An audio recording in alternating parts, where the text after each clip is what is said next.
تو اسے اللہ کی عطا ہی سمجھنا چاہیے۔ کچھ لوگوں کے پاس علم ہوتا ہے پر علم نافع نہیں ہوتا، وہ ٹامک ٹونجا مارتے رہتے ہیں ساری زندگی۔ علم کو اللہ کی عطا سمجھیں، اپنی عقل پر اپنے شعور پر زیادہ بھروسہ نہ سمجھیں، نظر اللہ پہ رکھیں۔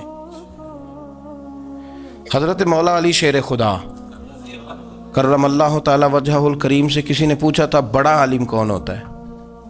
ہمارے ہاں تو اب وہ والے عالم پائے جاتے ہیں نا، اللہ ماشاءاللہ، جو ممبر پہ بیٹھتے ہیں تو دعوے ہی دعوے ہیں، ممبر پہ بیٹھتے ہیں تو دعوے ہی دعوے ہیں، اس طرح کے عالم ہمارے ہاں پائے جاتے ہیں۔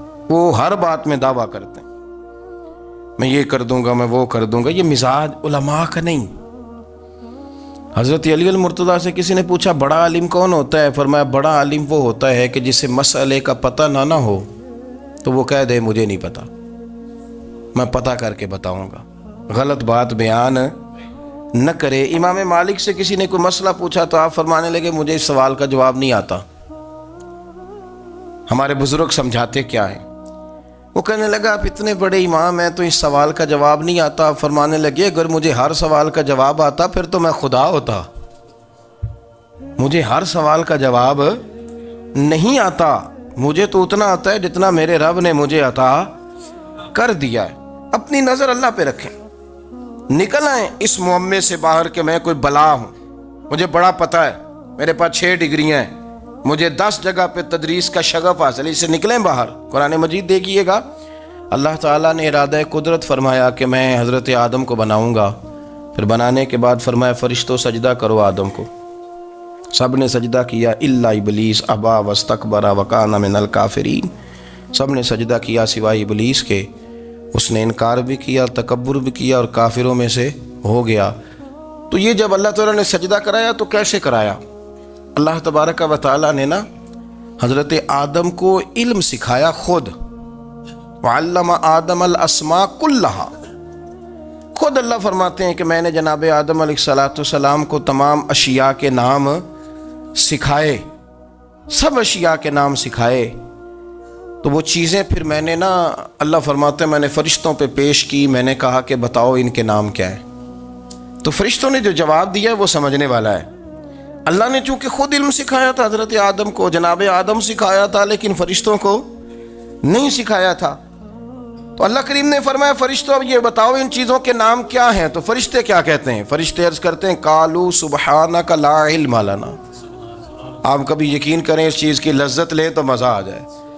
کہا قالوا سبحانک، کہنے لگے تو پاک ہے، قالوا سبحانک، کہنے لگے تو بھئی آدم علیہ السلام کو نام سکھا لیے، پھر فرشتوں کے سامنے وہ چیزیں پیش کر کے کہا ان چیزوں کے نام بتاؤ، تو فرشتے کیا کہتے ہیں؟ کہتے ہیں قالوا سبحانک، تو پاک ہے، لا علم لنا، ہمارے پاس کوئی علم نہیں، الا ما علمتنا، ہمیں تو اتنا پتہ ہے جتنا تو نے ہمیں سکھا دیا ہے، ہمیں تو اتنا پتہ ہے جتنا تو نے ہمیں، لا علم لنا، ہمارے پاس کوئی علم نہیں ہے، اتنا ہی پتہ ہے جتنا تو نے ہمیں سکھا دیا ہے، اس سے زیادہ ہمارے پاس علم۔ اور یہ کیوں تو نے ہمیں جتنا سکھایا اتنا پتہ ہے؟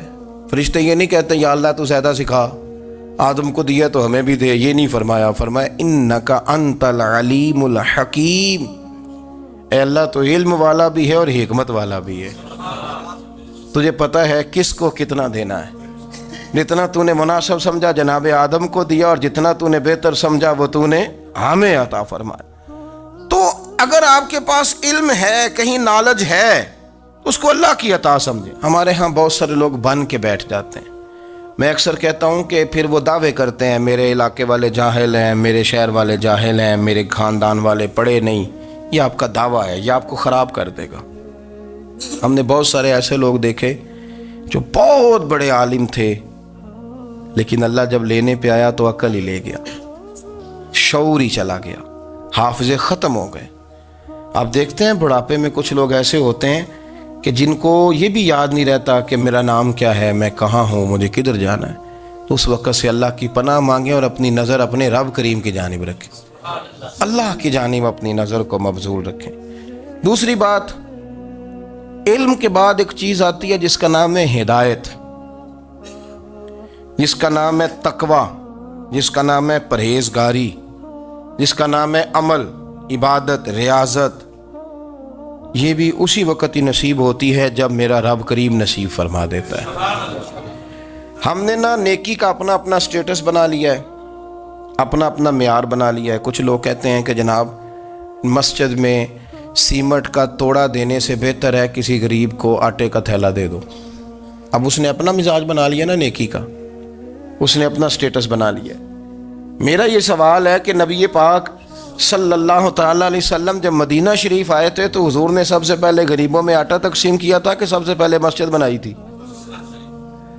کیا عجیب لوگوں کا رنگ ہے، اپنی مرضی کی ہدایت، اپنی مرضی کا تقوی، اپنی مرضی کا معیار۔ مسجد کوئی بڑا چھوٹا خطیب بھی میری طرح کا ہو نا تو وہ مسجد میں بیٹھ کے جب نبی پاک کی بات کرتا ہے تو کہتا ہے میرے رسول پاک غریبوں کا سہارا بن کے آئے۔ وہ غریبوں کی بات کرتا ہے، مسکینوں کی، لاچاروں کی، کمزوروں کی بات۔ تو مسجد ہی تو وہ ادارہ ہے جہاں سے غریبوں کی بات ہو رہی۔ تو اب لوگوں نے غریب کو اور مسجد کو لڑانا شروع کر دیا، اس کو لڑاؤ کہ مسجد میں پیسے دینے سے بہتر ہے آپ غریب کو آٹے کا تھیلا دے دیں۔ آپ یہ کیوں نہیں کہتے کہ مسجد میں بھی آپ توڑا دیں ایک سیمٹ کا اور ساتھ غریب کو بھی خدمت کریں؟ یہ کیوں نہیں تقویٰ؟ اپنی اپنی مرضی کا مزاج، اپنی اپنی۔ کچھ لوگ کہتے ہیں چھوڑو جی، ساری زندگی انسان نماز پڑھتا رہے اور پھر گالیاں بھی دیتا رہے، بندہ داڑھی بھی رکھ لے اور جھوٹ بولنا بھی نہ چھوڑے۔ تو یہ آپ نے اپنے پاس سے تقوی کا معیار بنایا۔ گالی دینے کا گناہ ہے اور داڑھی رکھنے کا ثواب ہے۔ تو اگر آپ داڑھی رکھے ہوئے ہیں اور آپ کوئی غلطی کر رہے ہیں تو اس سے آپ کی داڑھی کا ثواب ختم، اللہ کرے آپ کو سمجھ آئے میری بات۔ آپ کوئی غلطی کر رہے ہیں، داڑھی کا ثواب اس سے ختم، وہ اپنی جگہ پہ قائم ہے چیز۔ اپنی مرضی کا کیوں تقوی کا معیار بناتے ہیں؟ تقوی کا مزاج اپنی مرضی کا نہ بناؤ۔ اللہ کی بارگاہ سے دعا مانگو کہ یا اللہ ہمیں ہدایت کا نور عطا فرما، اللہ تو ہمیں رستہ دکھا، تو بتا کہ ہدایت کیا ہے۔ تو رب فرماتا ہے اللہ ولی الذین آمنوا، اللہ مومنوں کا مددگار ہے، یخرجہم من الظلمات الی النور، وہ انہیں اندھیروں سے نکالتا ہے اور نور کی طرف روشنی عطا فرماتا ہے۔ اندھیروں سے نور کی طرف اللہ لاتا ہے۔ اللہ ولی، اللہ مومنوں کا ولی ہے، وہ انہیں اندھیروں سے نور کی طرف نکالتا ہے۔ ہدایت ہمیشہ اللہ کی طرف سے سمجھے۔ جب وہ نماز کی توفیق دیتا ہے تو اپنے فضل سے دیتا ہے، جب وہ ذکر کی توفیق دیتا ہے تو اپنے فضل سے۔ ہم سمجھتے ہو جی فلانا نہیں پڑھ رہا بڑا بیوقوف ہے، فلانا نہیں پڑھ رہا، تو تم کیا اپنی عقل کے زور پہ پڑھ رہا ہے؟ میں جی اللہ کے فضل سے 2 سپارے پڑھتا ہوں، تو کس پہ احسان کرتے تو 2 سپارے پڑھ کے رویا کر کہ اگر مالک تو بڑا قریب نہیں۔ بڑے لوگ ہیں جن کو پورا قرآن حفظ ہے پر انہیں پڑھنے کی توفیق نہیں، تو انہیں فضل کیا اور مجھے توفیق دے دی ہے پڑھنے کی۔ رویا کر، پڑھ کے رویا کر، راتی ساری کر کر زاری، او نیند اکھاں تھی توندے تے فجرے اوہی گناہگار کہاون سب تو نیوے ہوندے۔ مہربانی کریں، ڈریں، نیکی کریں تو پھر ڈریں، پھر احساس پیدا کریں، پھر اپنے اندر وہ کمزوری لائیں کہ توبہ توبہ مجھے تو پتہ ہی نہیں، تو جانتا ہی نہیں۔ حضرت سیدنا امام اعظم ابو حنیفہ رحمۃ اللہ تعالی علیہ کے ساتھ ایک شخص کہتا میں نے نماز پڑھی، تو عشاء کی نماز تھی۔ یہ جو لوگ بڑے ہوتے ہیں نا، ان کے پیار کرنے والے بڑے ہوتے ہیں، ان کے گرد خوف بھی بڑا ہی ہوتا ہے، انہیں بڑا ڈر لگتا ہے، بڑی بعض اوقات آزمائش ہوتی ہے ان کی۔ عشاء کی نماز کہتے پڑھی تو امام صاحب نے نا عشاء کی نماز میں تلاوت کی آیتیں فَمَن يَعْمَلْ مِثْقَالَ ذَرَّةٍ خَيْرًا يَرَهُ وَمَن يَعْمَلْ مِثْقَالَ ذَرَّةٍ شَرًّا يَرَهُ، فرمایا جو ذرہ برابر خیر کرے گا وہ بھی قیامت میں دیکھے گا، اور جو ذرہ برابر شر کرے گا وہ بھی قیامت میں اس شر کو دیکھے گا، اس کے سامنے آئے گا۔ تو وہ شخص کہتا ہے کہ سارے لوگ نماز پڑھ کے چلے گئے تو امام صاحب رحمۃ اللہ علیہ نے اپنی داڑھی پکڑی، رو رہے ہیں، کہتے ہیں وہ ذرہ برابر نیکی کا بدلہ دینے والے، وہ ذرہ برابر شر پہ سزا دینے والے میری سفید داڑھی کو دیکھ، مالک میرے ذرے ذرے سامنے نہ لانا، لوگ تو میری بڑی قدر کرتے ہیں دنیا، میں تو بڑا پہچانا جاتا ہوں، لوگ تو میری راہوں میں پھول لیے کھڑے ہوتے ہیں، مجھے بڑا نوازتے ہیں، قیامت میں رسوا نہ کر دینا، میرے لیے مشکل ہو جائے گی۔ وہ کہتے ہیں میں نے امام صاحب کا درد دیکھا، مجھے کوئی کام تھا تو میں چلا گیا، میں نے کہا کہ وہ اس وقت اللہ کے حضور حاضر ہیں تو میں دوبارہ آؤں گا۔ کہتے ہیں میں تہجد کا وقت آیا تو امام صاحب وہیں بیٹھے تھے، اور ان کی داڑھی آنسوؤں سے بھری ہوئی تھی اور زور سے داڑھی پکڑی ہوئی، کہنے لگے مالک رسوا نہ کر دینا، قیامت میں رسوا نہ کر دینا۔ یار جو ہدایت یافتہ لوگ تھے وہ تو ڈرے ہوئے تھے، وہ تو سہمے ہوئے تھے، وہ تو کہتے تھے یہ اس کا فضل نہیں، اس نے بلا لیا، یہ اس کا کرم نہیں۔ حضرت باعزید بستامی کسی کافر کو دیکھتے تو رو پڑتے، کہتے مالک تو کتنا قریب ہے، یہ بے ایمان رہ گیا، تو نے اپنے فضل سے مجھے اپنے نبی کا غلام بنا لیا۔ وہ رو پڑتے۔ یہاں تو لوگوں کا دعویٰ ہی بڑا ہے۔ نمازی اللہ خیر فرمائے وہ تو دوسروں کو گھورتا ہے، وہ کہتا ہے جنت کا میں مالک ہوں، کنجیاں میرے پاس ہیں، میں کسی اور کو گھسنے نہیں دوں گا۔ اور اگر 2-3 حج کر لے تو پھر تو وہ کہتا ہے کہ اب میرے سے پوچھ کے لوگ جنت میں جائیں گے معاذ اللہ۔ اور اگر وہ 2 4 5 7 دفعہ کوئی نفل پڑھ لے تو پھر وہ کہتا ہے چھوڑیں جی سارے لوگ بے عمل ہیں، میں اکیلا نیک ہوں۔ نہ ایسا کریں، اپنی توجہ اپنے رب پہ رکھیں، اپنی توجہ اپنے معین الملت والدین، عطا رسول، ہند الولی، غریب نواز، خواجہ معین الدین چشتی، حضرت خواجہ اجمیر، شاہ اجمیر، والی ہندوستان، آخری عمر میں نا سارا دن روتے گزر جاتا، ساری رات روتے گزر جاتے، ذرا سی کوئی بات کرتا تو رو پڑتے، آنکھیں آنسوؤں سے بھری رہتی۔ کئی دفعہ اپنے بھی پریشان ہو جاتے ہیں نا کہ یار تو ایک بات کی جان ہی نہیں چھوڑ رہا۔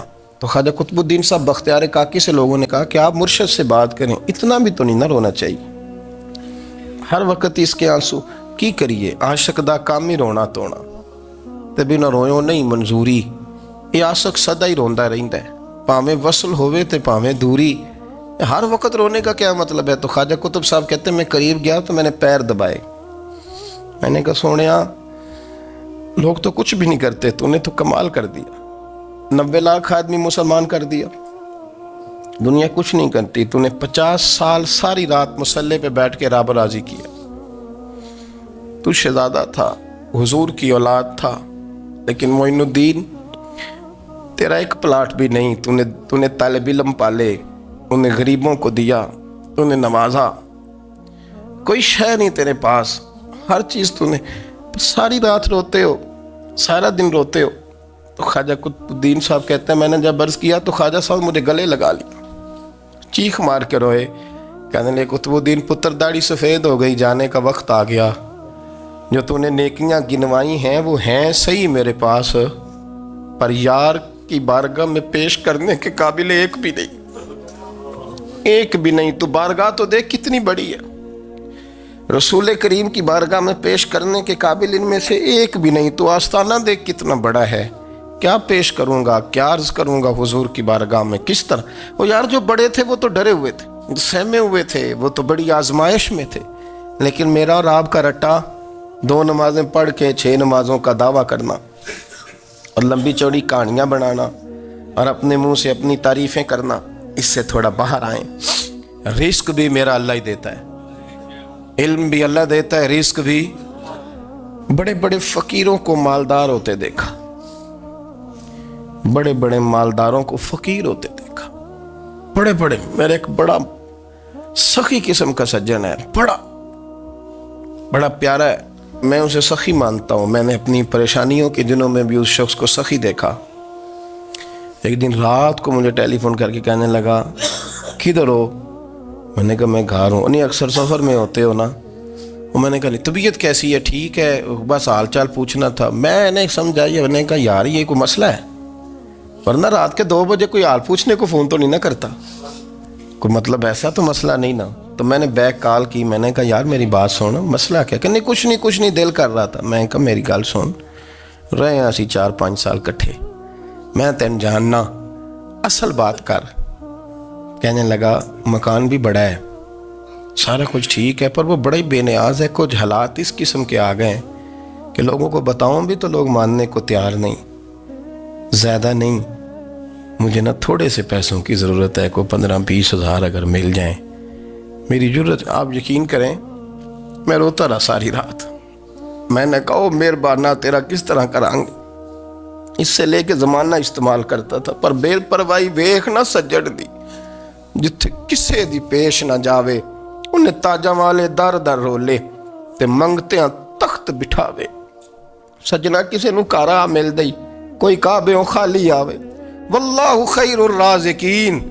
وہ کہتے تو دائیں بائیں نہ جا، رزق تو تجھے میں دوں گا، میں ہوں بہتر رزق دینے والا. بڑے بڑے بادشاہ، بڑے بڑے شہنشاہ، بڑے بڑے لوگ، ہاتھوں میں کاسے، فقیریاں. ام ربیعہ کہا کرتی تھیں، بڑی نیک اور صالح خاتون تھیں. وہ کہتی ہیں کہ میں نا بڑے امیر آدمی کی بیوی تھی، اپنے شوہر کے ساتھ چھت پہ بیٹھی تھی تو نیچے فقیر مانگنے والا آیا. اس نے بڑے درد سے صدا کی تو میں نے اپنے شوہر سے کہا کچھ دے دیں. کہا دفع کر، ان لوگوں نے دھندا بنایا ہوا ہے. کہتی میں میکے سے بھی بڑا مال لے کے آئی تھی، میرے ماں باپ بڑے امیر تھے تو میں نے نا چوری اپنے خامہ سے نظر بچا کے باتھ روم جانے کے بہانے گئی اور نیچے جا کے 5 دینار میں نے اس فقیر کی ہتھیلی پہ رکھے. کہتے اس نے 5 دینار دیکھے، پھر میری طرف دیکھا تو میں نے اس کی آنکھوں میں آنسو چمکتے دیکھے. کہنے لگے بی بی رب تیرا بھلا کرے، میں 3 دنوں کا بھوکا ہوں. کہ وہ چلا گیا.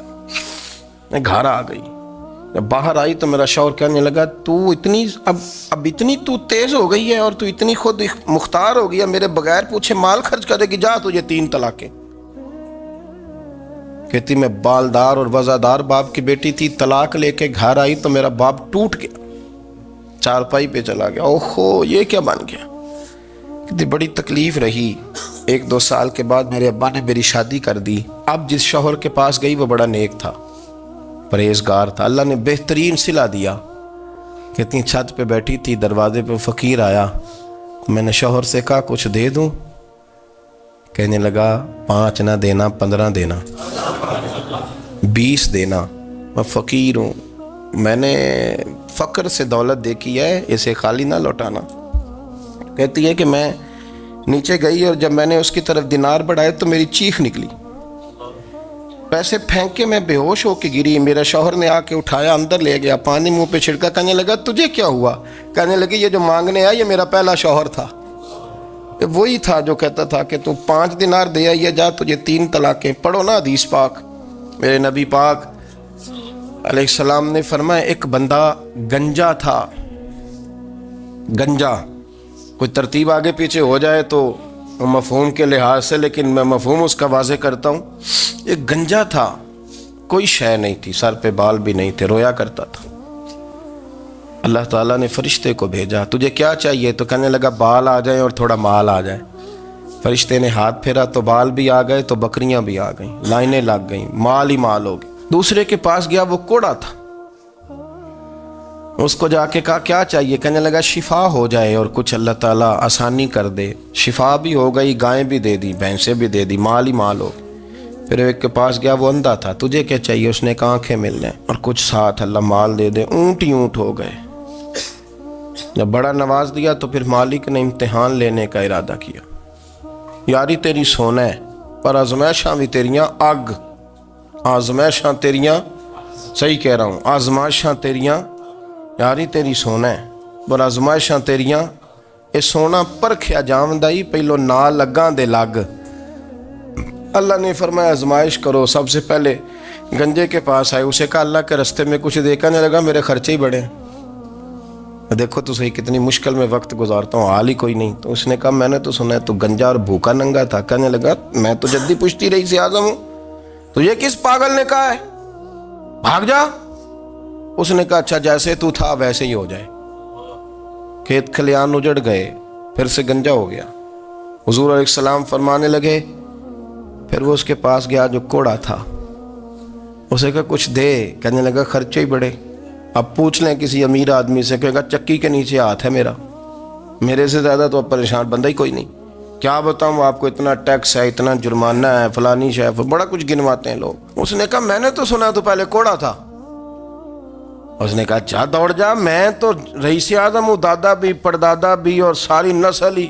اس نے کہا اچھا جیسے تو تھا ویسے ہی ہو جائے. پھر وہ گیا اندھے کے پاس اور جا کے کہا اللہ کے نام پہ کچھ دے. تو کہنے لگا رب کے نام پہ؟ یہ کھڑے ہیں اونٹ، جتنے تیرے دل کرے لے دا. اس نے کہا کیا معنی اس بات کا؟ کہنے لگا یار تجھے کیا بتاؤں، میں تو اندھا تھا، میں نے تو کبھی دنیا دیکھی نہیں تھی. پھر اس کریم نے فضل کیا تو مجھے بڑا کچھ دکھایا. میں کیا بتاؤں، میرا دل کر رہا ہے کہہ دوں کہ پھر اس نے کعبہ دکھایا. اور اس نے روضہ رسول دکھایا،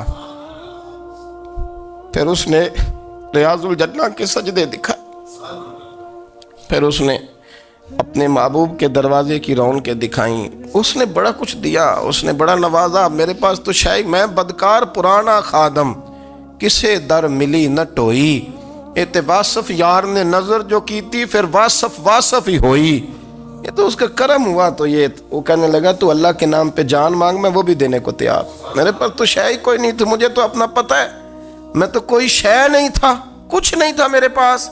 یہ تو ان کا کرم ہے کہ رخ ان کا ادھر ہے، اور مختصر سی میری کہانی ہے، یہ جو بھی ہے ان کی مہربانی ہے۔ تو وہ کہنے لگا میں بھی کچھ لینے نہیں آیا تھا، تیری آزمائش ہی کرنے آیا تھا، تیری عزتیں بھی سلامت رہیں گی، تیرا مال بھی سلامت رہے گا، تیری شفا بھی۔ اپنی زندگی میں کبھی بھی اللہ کی بارگاہ سے توجہ ادھر ادھر نہ کریں، چھوڑیں لوگ کیا کر رہے ہیں، دنیا کیا کہہ رہی، کبھی بھی اپنی توجہ دائیں۔ ہمارا یہ مسئلہ بن گیا کہ ہماری سیاست ہے، ہماری دنیا داری ہے، ہم بندوں کو راضی کرنا چاہتے ہیں، ہم دیکھتے ہیں کون کس طرح، اور آپ یقین کریں آپ تھک جائیں گے، بندے راضی نہیں ہوں گے، وہ نہیں راضی ہوتے۔ آپ ان کو منا کے لائیں گے تو ادھر والے نکل جائیں گے، ادھر کو منائیں گے تو ادھر والے نکل جائیں گے۔ اس چکر سے باہر آئیں، اس رب کو راضی کریں جو فرماتا ہے ان الذین آمنوا وعملوا الصالحات سیجعل لهم الرحمن ودا۔ فرمایا تو ایمان لانے کے بعد نیک عمل کر، میں لوگوں کے دلوں میں تیری محبت پیدا کر دوں۔ رحمان لوگوں کے دلوں میں محبت ڈال دے گا، اللہ لوگوں کے دلوں میں۔ اپنی نظر ہمیشہ اپنے رب پہ رکھیں، اتنی لمبی چوڑی دنیا داروں سے امیدیں نہ وابستہ کریں۔ میں نے دیکھا ہے لوگ کا سال ایسی کرتے ہیں، کبھی اس کے دروازے پہ کبھی اس کے دروازے پہ۔ ان چکروں سے باہر آئیں اور اپنے رب کی بارگاہ کی طرف توجہ کریں، استغفار شوق سے پڑھا کریں، اور اکیلے میں نہ، اکیلے میں۔ حضرت رئیس المتکلمین مولانا نقی علی خان صاحب رحمۃ اللہ نے لکھا ہے کہ فرعون 500 سال حکومت کر گیا، یہاں تو 5 سال کی حکومت کی پیر لڑکھڑاتے ہیں، 500 سال۔ فرماتے اصل وجہ یہ تھی کہ دنیا جب سو جاتی تھی نا تو اوپر چادر لے کے تو مصلے پہ بیٹھ جاتا تھا، اور ہاتھ باندھ کے کہتا تھا رب تو ہی ہے، میرا پردہ نہ کھولنا، مالک تو ہی ہے، کرم نوازی کرنا، میری پکڑ نہ کرنا۔ وہ بے ایمان ہو کے اگر 500 سال ہاتھ باندھے تو گزارا کر لیتا ہے، تو ایماندار ہے۔ پر مسئلہ یہ ہے کہ تو رات کو بکل مار کے ہاتھ نہیں نہ باندھتا، تو منت نہیں کرتا، تو استغفار نہیں کرتا۔ توبہ کریں تو بچے رہیں۔ وہ اتنی لمبی حکومت کر گیا چونکہ رات کو کہتا تھا مالک رب تو ہی ہے، لیکن مہربانی فرما، میری پکڑ نہ فرما، تو اللہ نے تو اس کو مہلت دے دی۔